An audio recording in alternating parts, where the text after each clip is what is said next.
Bonjour et bienvenue pour ce nouveau numéro de Tendance de fonds et j'ai le plaisir d'accueillir aujourd'hui sur le plateau Nicolas Jacob, gérant chez Odo BHF Asset Management. Bonjour Nicolas. Bonjour Laurent. Alors Nicolas, vous étiez venu, c'était en mai 2021 pour le lancement du fonds Odo BHF Green Planet, fonds d'action mondial exposé, comme son nom l'indique bien, à la transition écologique. Pour ceux qui ne connaîtraient pas le fonds, Nicolas, est-ce que tout simplement pour commencer, vous pouvez nous en rappeler rapidement la philosophie d'investissement ? Bien sûr, alors comme vous l'avez dit, c'est un fonds global action qui investit dans les solutions vertes. Alors solutions vertes, c'est-à-dire des entreprises dont le modèle d'affaires contribue positivement et significativement à l'atténuation et l'adaptation au changement climatique. Et ce, sur l'ensemble de la chaîne de valeur, donc à savoir des matières premières jusqu'au recyclage. Alors pour être plus précis, on investit dans 4 sous-thèmes, que sont les énergies propres, l'efficacité énergétique, la mobilité durable et la préservation des ressources naturelles. Et on considère, évidemment, on est convaincu que les investisseurs privés ont un rôle essentiel à jouer dans le financement de la transition écologique. Et transition écologique qui, si on regarde les chiffres publiés par les grandes organisations internationales telles que l'Agence internationale de l'énergie ou l'OCDE, nécessite 4 000 à 5 000 milliards de dollars par an d'ici 2030. Voilà, d'ici 2030, si on veut effectivement atteindre cet objectif de neutralité carbone d'ici 2050. Bon, effectivement, on voit bien que les investisseurs privés ont aussi toute leur place. On l'avait évoqué au lancement du fonds.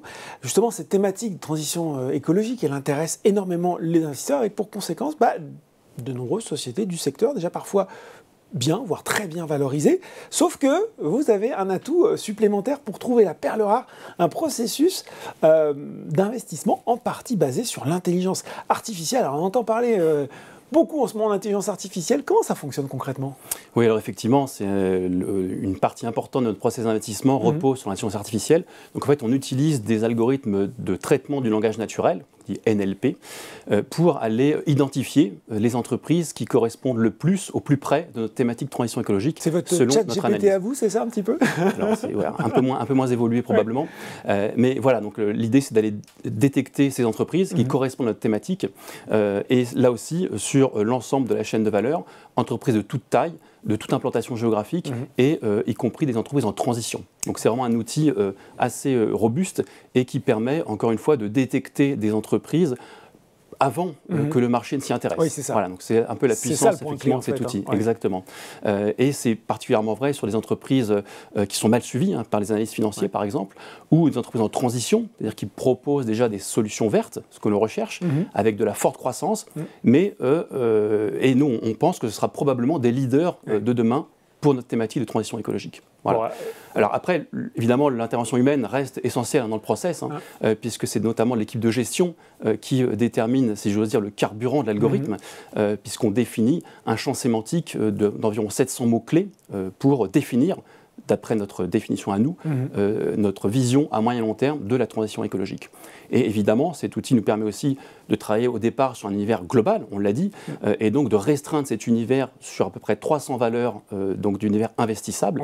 Et évidemment, on va faire notre travail d'analyse fondamentale sur ces 300 valeurs pour aboutir à un portefeuille de 40 à 50 valeurs. Donc un tamis vraiment rigoureux sur ces valeurs. Justement, est-ce qu'on peut avoir quelques exemples de sociétés, peut-être. Allez, on va en prendre deux. L'un bien connu des gens qui nous regardent, et l'autre justement d'une de ces sociétés qu'on aurait du mal à trouver sans la technologie que vous utilisez. Oui, bien sûr. Alors, premier exemple peut-être Saint-Gobain, groupe international bien connu de tout le monde a priori, un des leaders des matériaux de construction. Et Saint-Gobain intervient sur la construction donc, neuve et la rénovation. Et donc, en cela, correspond vraiment à ce qu'on recherche, d'après notre analyse, notamment sur l'efficacité énergétique des bâtiments, bâtiments résidentiels, bâtiments bureaux, bâtiments commerciaux. Voilà, donc Saint-Gobain coche toutes les cases. C'est un groupe qui, depuis 3 ans, a beaucoup restructuré son portefeuille d'activité et donc a beaucoup amélioré sa rentabilité. Et on l'a encore vu fin février avec des très bons résultats publiés par Saint-Gobain. Donc Saint-Gobain, effectivement, on connaît bien. Voilà. Mais l'autre exemple ? Alors, un autre exemple, si je vous dis, Laurent, IADA Group. Est-ce que ça vous dit quelque chose ? Je ne sais pas, j'avoue. Pas surprenant. Il s'agit en fait d'une société de taille moyenne chinoise qui fait donc environ 7,4 milliards de dollars de capitalisation. Alors, c'est une société qui n'est pas connue en Europe, mais c'est quand même ni plus ni moins que le leader mondial des 2 roues électriques, vélos et scooters. Voilà. Donc, ces marchés, c'est la Chine, son marché domestique. l'Inde aussi, un petit peu. Donc 2 pays qui représentent déjà à peu près 35% de la population mondiale et où il y a de plus en plus de réglementations pour lutter contre la pollution de l'air, et en particulier dans les grandes métropoles chinoises. Donc vous imaginez bien qu'on va assister à un changement complet du parc scooter, en particulier de roues thermiques en Chine, vers le 2 roues électriques. Donc je vous laisse imaginer le potentiel de croissance sur un groupe comme IADA. Évidemment, il est conséquent. Et aussi peut-être pour... en termes de vertu environnementale, retenez que le 2 roues électriques en 2022 dans le monde, c'est 100 millions de tonnes de CO2 économisées, donc ce qui correspond plus ou moins aux émissions annuelles de l'agglomération parisienne. Ça donne une petite idée de l'intérêt de passer à l'électrique aussi sur le 2 roues. Et donc évidemment, sans notre technologie AI, on n'aurait pas détecté, ou en tout cas plus tard, trop tard peut-être, ce cas d'investissement intéressant pour notre stratégie. On rappelle le nom IADA pour tous ceux qui, comme moi, ne connaissaient pas.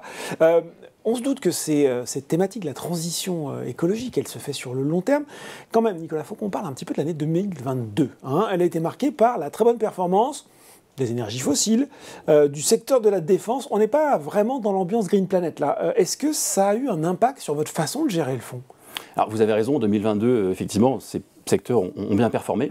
Maintenant, il faut aussi prendre un peu de recul sur 2022, et il y a eu beaucoup d'événements, et ça nous a rappelé aussi, ou ça a confirmé, renforcé aussi des tendances lourdes, vraiment puissantes pour notre thématique et pour donc les énergies propres ou les technologies vertes.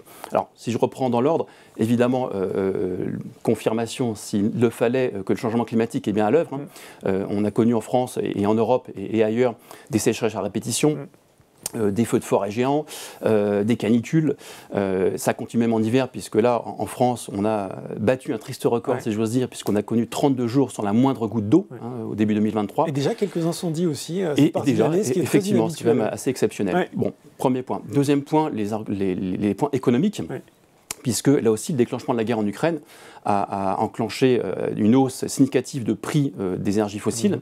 Et donc, en comparable, il est devenu, c'est déjà le cas, mais ça s'est amplifié, il est devenu plus intéressant de produire l'électricité à base de renouvelables, par exemple, en particulier donc, le solaire et l'éolien terrestre, qu'avec des sources fossiles. Donc ça, c'est un argument très puissant, très intéressant, puisqu'il est économique, c'est devenu plus profitable.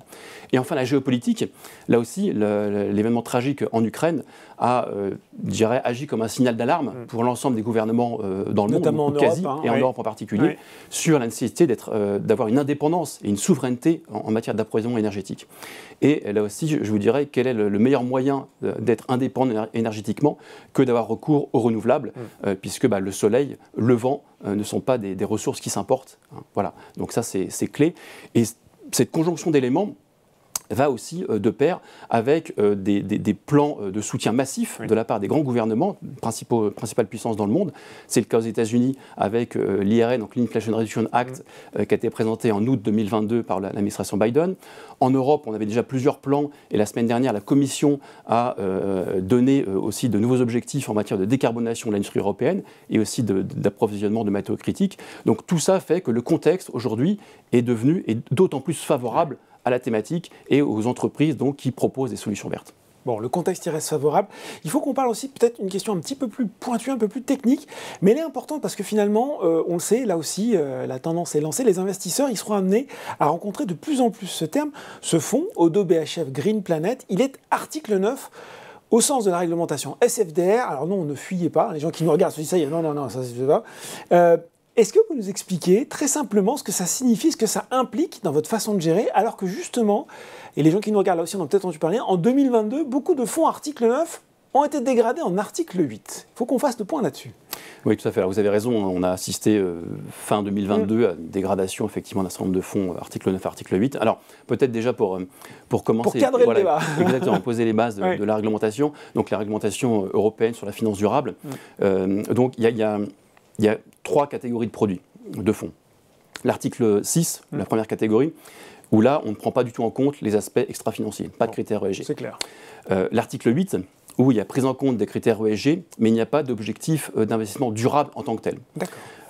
Et donc l'article 9, qui est la catégorie la plus stricte en matière d'intégration extra-financière, exactement, où là, effectivement, un fonds article 9 doit avoir un objectif d'investissement durable. Donc ça, c'est clé, et c'est défini évidemment dans la documentation. Exactement.